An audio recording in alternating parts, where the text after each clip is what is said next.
Scratch నుంచి ఒక business umpire build చేయొచ్చా?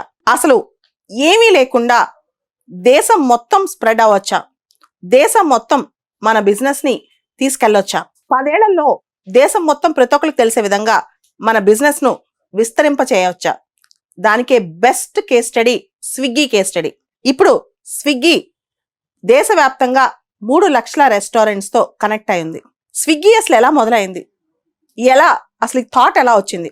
ఇద్దరు బిట్స్ పిలానీ గ్రాడ్యుయేట్స్, శ్రీహర్ష, నందన్ రెడ్డి. ఈ ఇద్దరు అబ్బాయిలు 2013లో ఒక బిజినెస్ స్టార్ట్ చేశారు, బండిల్ టెక్నాలజీస్ అని. అది లాజిస్టిక్స్ అన్నమాట, కొరియర్ లాంటి సంస్థ. 2014లోనే దాన్ని మూసేశారు, అది సరిగ్గా నడవక.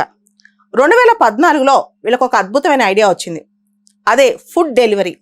భారతదేశంలో జనరల్గా మనకి ఫుడ్ కావాలంటే మనం రెస్టారెంట్స్కి వెళ్ళాలి. మనకి ఫుడ్ డెలివరీ అనేది ఇంటికి వచ్చే కాన్సెప్ట్ అనేది ఇంత ముందు ఉండేది కాదు. వీళ్ళు ఈ ఐడియా చేశారు, ఈ ఐడియాని తీసుకొచ్చి ఇనీషియల్గా వాళ్ళు ఇంకొక టెక్నాలజీ ఐఐటి గ్రాడ్యుయేట్ని కలిసి, వీళ్ళందరూ కలిసి, ఈ ముగ్గురు, రాహుల్ అని చెప్పి ఇంకొక అబ్బాయి, ముగ్గురు కలిసి ఈ ఫుడ్ డెలివరీ అనే కాన్సెప్ట్ను, ఇంటికే ఫుడ్ డెలివరీ అనే కాన్సెప్ట్ని తీసుకొచ్చారు. దీనిలో బేసిక్గా వాళ్ళు ముందు చిన్న కొన్ని రెస్టారెంట్స్ స్టార్ట్ చేశారు, 20-30 రెస్టారెంట్స్ కొలాబరేషన్ పెట్టుకుని స్టార్ట్ చేశారు.